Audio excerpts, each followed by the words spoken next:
오늘은 세 가지 돌, 세 종류의 돌이라는 제목으로 말씀을 나누기 원합니다. 오늘 우리 성경을 읽어보면 예수님을 세 가지 돌로 묘사합니다. 머릿돌, 버린 돌, 또 우리를 심판하기 위해서 친 돌, 이렇게 말씀이 나오죠. 베드로전서 2장 4절 5절에는 이렇게 말씀합니다. 사람에게 버린 돌, 버린 바가 되었으나 하나님께는 택하심을 입은 보배로운 산돌이신 예수께 나아가 신령한 집으로 세워지고 기쁘게 받으실 신령한 제사를 드릴 거룩한 제사장이 되라 했습니다. 저와 여러분은 주님을 버린 자들과 같지 아니하고 주님 앞에 나아가 자신의 삶을 깨뜨리며 하나님이 기뻐하는 아름다운 보배로운 산들이신 주님을 모시고 영적인 성전으로 지어지시기를 예수 이름으로 축원합니다. 오늘 세례와 성찬 예식을 맞이해서 그럼 오늘 읽은 본문을 통해서 우리가 깨닫게 되는 것이 무엇입니까? 두 가지만 말씀드리려고 합니다. 첫 번째는 예수님의 권위와 통치 앞에 맞서는 자들은 영적인 지위를 막론하고 완전한 파멸을 맞이할 수밖에 없다는 사실을 오늘 말씀이 우리에게 말씀해 줍니다. 누가복음 20장 1, 2절입니다. 우리 함께 읽어봅니다. 예수께서 어느 날 성전에서 백성을 가르치시며 기쁜 소식을 전하고 계실 때 당신은 무슨 권한으로 이런 일을 합니까? 누가 이런 권한을 당신에게 주었습니까? 어디 우리에게 말해 보십시오. 아멘. 오늘 본문을 읽어보면 예수님은 성전에서 백성들에게 하나님의 말씀을 가르치셨습니다.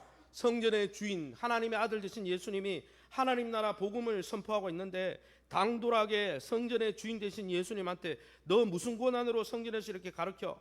이렇게 되물은 사람들이 있었다는 거죠. 그들이 누구입니까? 참 아이러니하게도 성경을 읽어보면 대제사장과 서기관과 장로들이라고 그랬어요. 이들은 유대 사내들인 공회를 구성하는 구성원들입니다.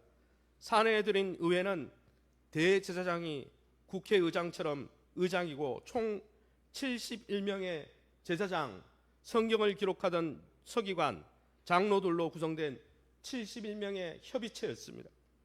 특히 사내들인 공회의 의장인 이 대제사장은 성전을 다스리기도 하고 제사장 전체를 통솔하기도 하고 성전에 있는 재정을 다 총괄하는, 어떻게 보면 요즘으로 이야기하면 국회와 행정부와 사법부인 헌법재판소의 기능을 통합한 유대 사회에서 최고의 권력 기구였습니다.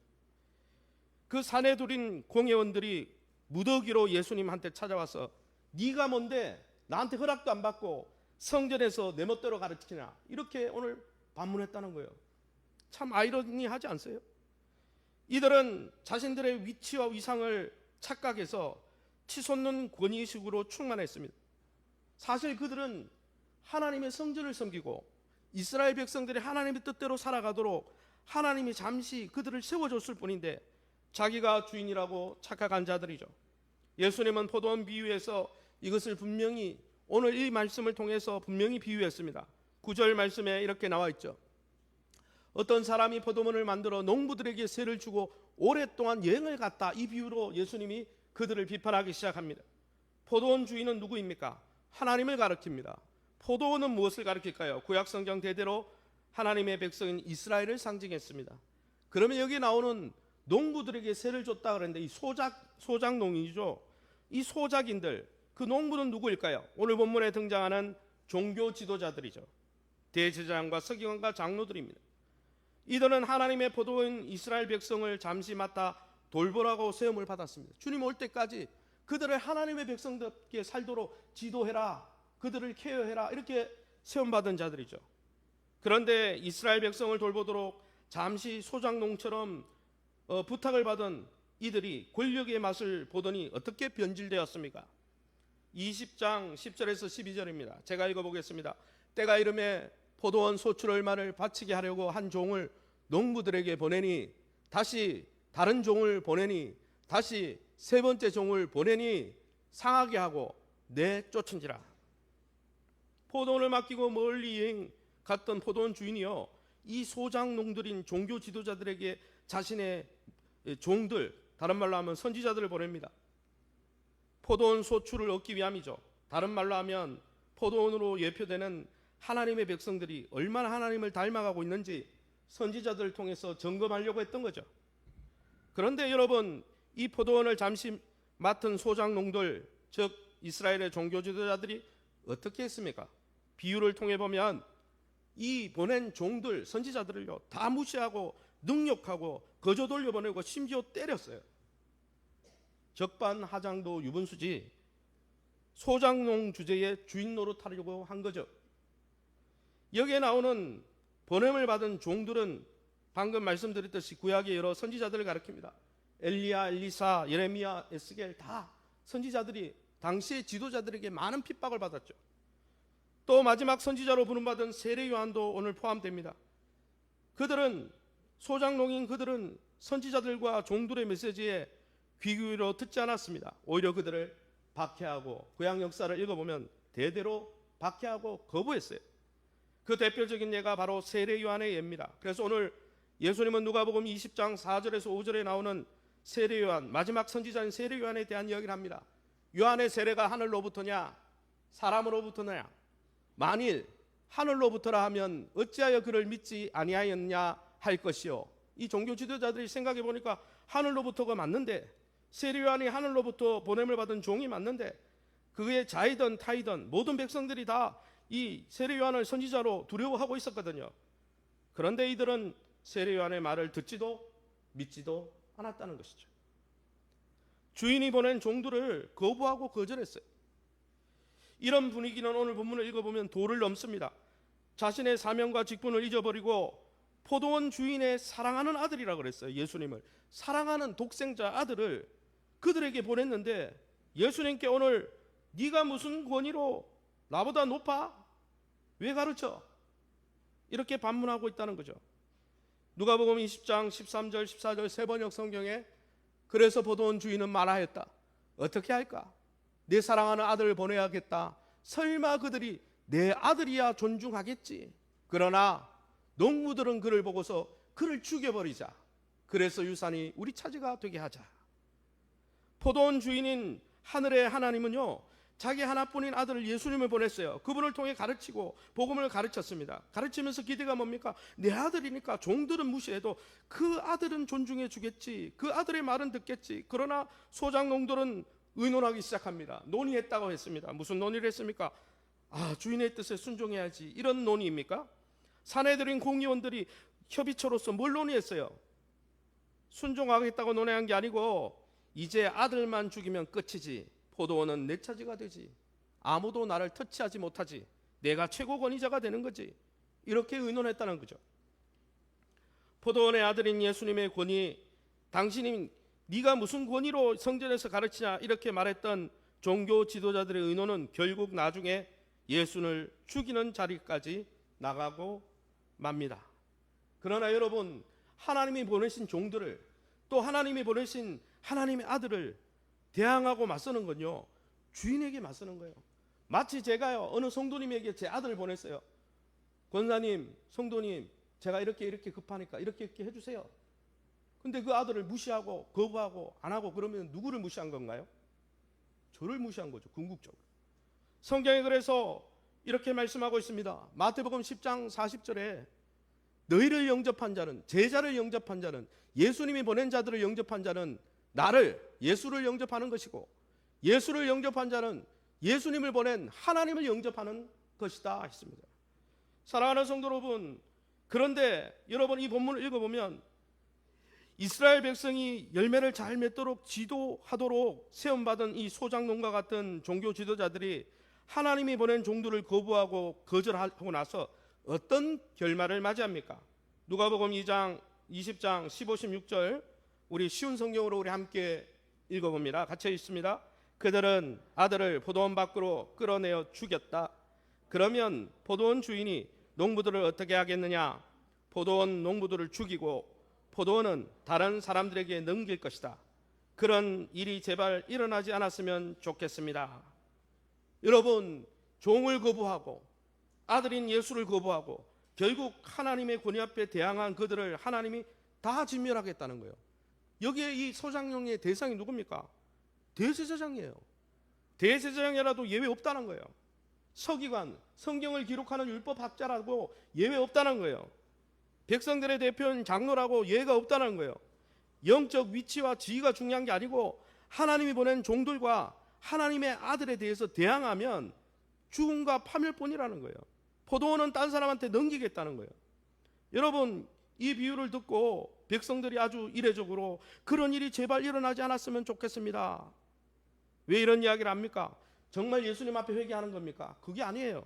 과거에 자신들이 하나님 앞에 잘못 살다가 아수르와 바벨론에 끌려가 짓밟혔거든요. 그러니까 그런 두려운 일이 안 일어났으면 좋겠습니다. 사랑하는 성도 여러분, 누가 하나님 나라에 들어갑니까? 누가 하나님의 백성일까요? 많은 분들이 외형적인 눈에 보이는 조건에서 하나님의 백성의 근거를 찾습니다. 신앙을 오래 신앙생활 했으니까 오랜 신앙의 연수에서 찾는 분도 있습니다. 교회에 갖고 있는 직분으로 그걸 근거로 삼는 분도 있어요. 또 교회를 위해서 봉사하고 섬긴 것을 그 근거로 내세웁니다. 그러나 여러분, 그런 외형적으로 보이는 조건들이 하나님의 백성의 조건일까요?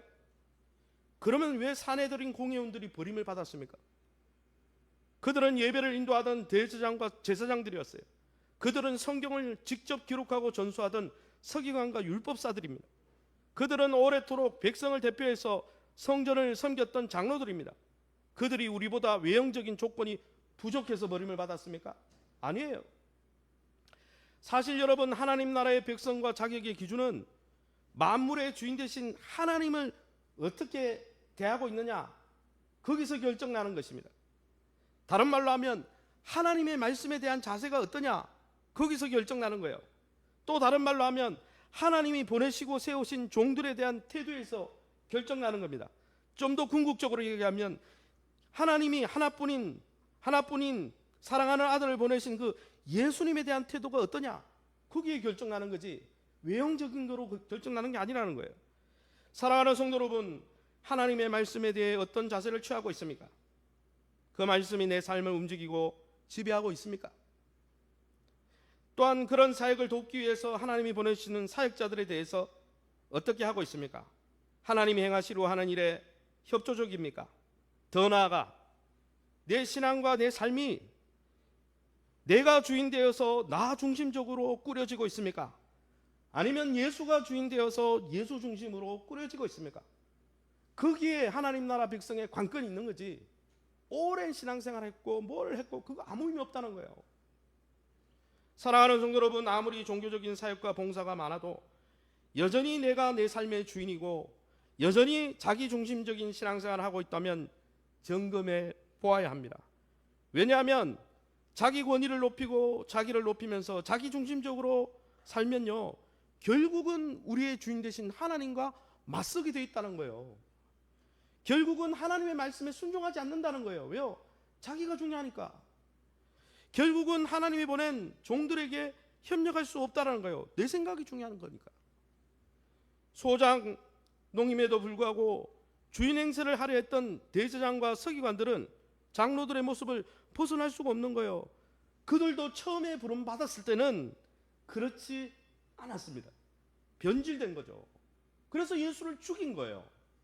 예수는 이방인 손에 죽은 게 아니고 소위 말해서 직분을 갖고 하나님 나라 백성이겠거니 그러나 실제로는 하나님을 무시하고 살았던 그 사람들을 통해 죽은 거예요.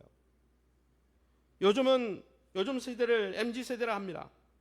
자신의 주장과 권리가 중요하죠. 그러한 생활 태도와 성향을 인정하고 해야 한다고 말들 합니다. 저도 그런 부분은 수용합니다. 그러나 내 생각과 나 자신을 높이는 것은요, 신앙의 성향이나 신앙의 방식의 차이가 아닙니다.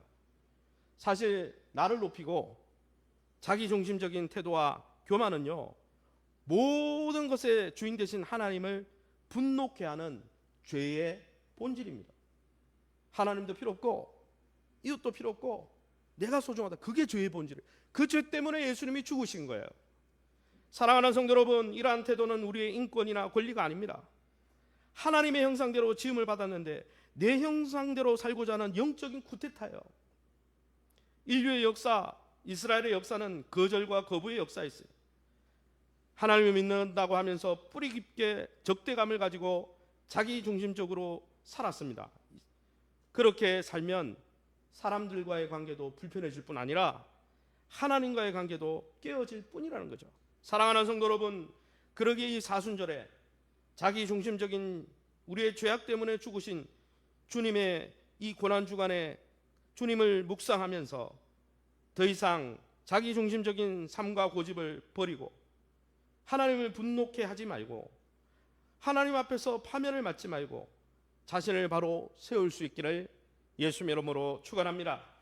두 번째는 무엇입니까? 이 본문을 통해서 알 수 있는 두 번째는 한번 따라합시다. 기회 있을 때마다 자신의 교만과 자기 중심적인 삶을 깨뜨리고 하나님의 백성 삶을 회복해야 합니다. 성경을 한번 읽어보겠습니다. 누가복음 20장 17, 18절입니다. 같이 읽습니다. 그러면 집 짓는 사람들이 버린 돌이 집 모퉁이의 머릿돌이 되었다 하고 기록된 말이 무슨 뜻이냐?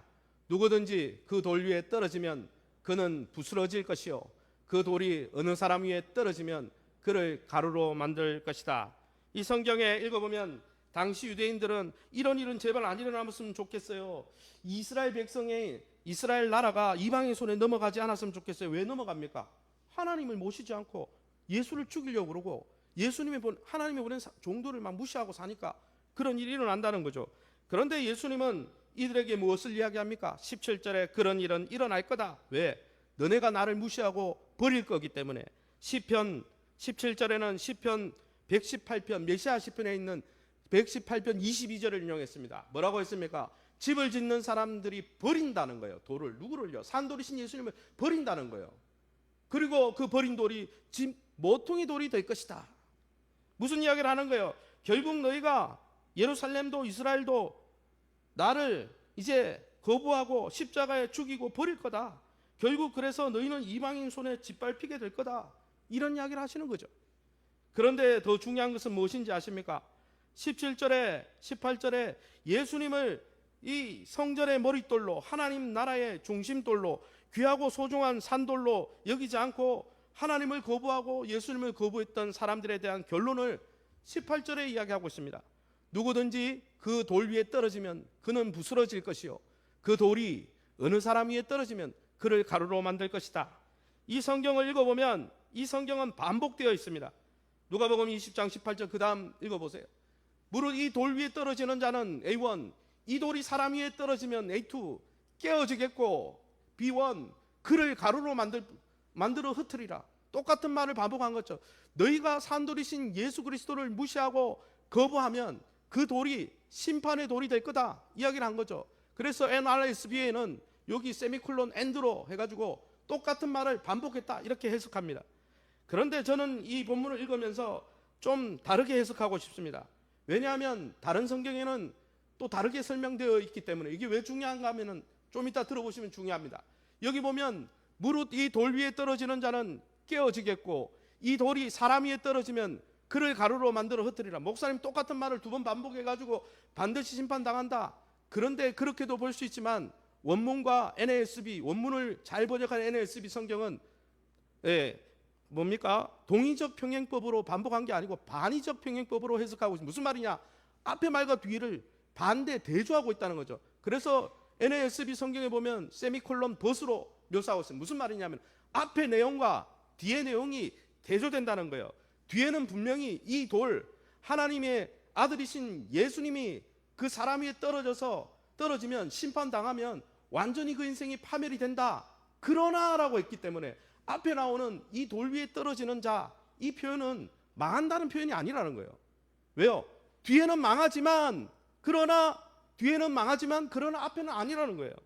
그래서 성경을 제가 좀 더 원문을 찾아보았습니다. 이 떨어지는 이란 이 돌 위에 떨어지는 자가 뭘까? 이 떨어지는 이 단어가 두 가지 의미가 있었어요. 첫 번째는 어떤 사람이 높은 곳에서 자살하려고 했는지 몰라도 높은 바위에서 수직으로 떨어져서 멸망되고 파멸하다. 위에서 이렇게 뛰어내리다 이런 뜻이 있고, 두 번째는 무슨 뜻이냐 하면은 두 번째 이 떨어지는 뜻은 자신을 어떤 것 앞에 스스로 내던지다. 그 어떤 것이 내 삶으로 들어오게 만들다. 다시 태어나다. 이런 뜻이 있어요. 즉 이거는 두 번째 뜻을 20장 18절의 앞부분 무릇 이 돌 위에 자신을 던지는 자는, 무슨 말입니까? 던진다는 말이 무슨 말입니까? 산돌이신 예수 앞에 자기를 떨어뜨린다, 자신을 던진다는 말은 산돌이신 예수님의 권위 앞에 자기 중심적으로 살았던 과거의 삶을 깨뜨린다는 뜻이에요. 깨뜨린다. 사랑하는 성도 여러분, 이 대조용법을 통해서 알 수 있는 것은 예수 앞에 자신을 내던지며 자기 중심적인 이기적인 삶과 태도를, 자기가 주인된 삶을 깨뜨리는 자는 살아난다는 거예요. 이 예수를 버린 돌이 아니라, 심판하는 돌이 아니라 정말 살아있는 산돌로, 보배로운 귀한 돌로, 또 하나님 나라의 모퉁이와 머릿돌로 여기고 반석으로 여기로 그 권위 앞에 자기를 깨뜨리는 자는 살아난다는 거예요. 그게 여러분 우리가 세례받는 의미 아닙니까? 세례받는 의미가 뭡니까?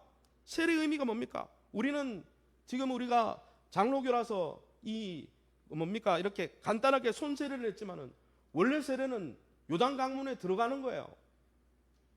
로마서 6장 4절을 우리 같이 읽고 말씀을 정리하겠습니다. 로마서 6장 4절입니다. 같이 읽습니다. 시작. 그러므로 우리가 그의 죽으심과 합하여 세례를 받음으로 그와 함께 장사되었나니 그리스도를 죽은 자 가운데서 살리신 것 같이 우리로 또한 새 생명 가운데서 행하게 하려 하심이라. 물에 들어가가지고 꽉 잠길 때 뭐가 죽는 거예요? 세례는요, 예수님과 함께 죽는 거예요. 오늘 성경 읽어보면 뭐가 죽는 겁니까? 나 자신이 죽는 거예요. 하나님 없이, 이웃 없이, 배우자와 뭐 다른 사람과 관계없이 내가 주인 되어서 나만 생각하는 그 완고한 자기 중심적인 삶이 죽는다는 거예요. 그리고 물에서 올라오면요, 이제는 내가 중심되어서 사는 삶이 아니라 예수 그리스도가 주인된 새로운 삶을 살아간다는 거예요. 그게 세례의 의미예요. 그게 뭡니까? 오늘 본문에 자기 스스로를 예수님이라는 산돌 앞에 자기를 깨뜨리는 자들만이 살아난다는 거예요. 이제 말씀을 정리할까 합니다. 이사야 8장 14, 15절에 한번 읽고 말씀을 정리하겠습니다. 우리 같이 읽습니다. 시작. 여호와께서는 너에게 피난처가 되시지만 이스라엘과 유다에게는 거치는 돌과 걸려 넘어질 바위가 되시며 이 바위에 걸려 넘어져 다시는 일어나지 못할 것이며 덫에 걸린 채로 사로잡힐 것이다. 어떤 사람에게는 예수 그리스도 산돌이신 예수님이 피난처가 되지만 나는 외형상으로 다윗의 후손이고 또 아브라함의 DNA를 가졌고 나는 대제사장이고 외형적으로 이래 그러면서도 그러나 예수 앞에 하나님의 권위 앞에 순종하지 않고 하나님의 권위 앞에 자기 중심적인 삶을 깨뜨리지 않는 그런 사람들은 이스라엘이라도 유다라도 그들에게는 거치는 돌이 되고 그들은 예수 때문에 망하게 된다는 거예요. 사랑하는 성도 여러분, 여러분은 어떤 삶을 살기 원하십니까? 내가 주인 되어서 주변의 사람과의 관계도 다 깨뜨리고 무엇보다 하나님과의 관계도 다 무시하면서 살면서 정말 파멸로 치닫는 그런 삶을 살길 원하십니까? 아니면 우리의 허물까지도, 이런 자기 중심적으로 하나님 앞에 반역하는 이런 허물까지도 수용해 주시고 덮어 주시려고 자기 몸을 던져 주시는 이 하나님의 사랑 안에서 못난 내 모습을 수용하면서 하나님, 내가 그동안은 내가 주인 돼서 살면서 나를 미워하고 나 자신을 미워하고 또 나의 마음이 들지 않는 많은 사람들 미워하고 살았지만 이제는 이러한 삶이 부질없음을 깨닫습니다. 주님이 주인 되시고 주님의 아가페 사랑 가운데 다시 새로워지기 원합니다. 믿음으로 고백함으로 하나님 앞에 예수의 권위 앞에 여러분의 자기 중심적인 삶과 교만을 깨뜨림으로 하나님 주시는 참 소망 가운데 거하시기를 예수의 이름으로 축원합니다.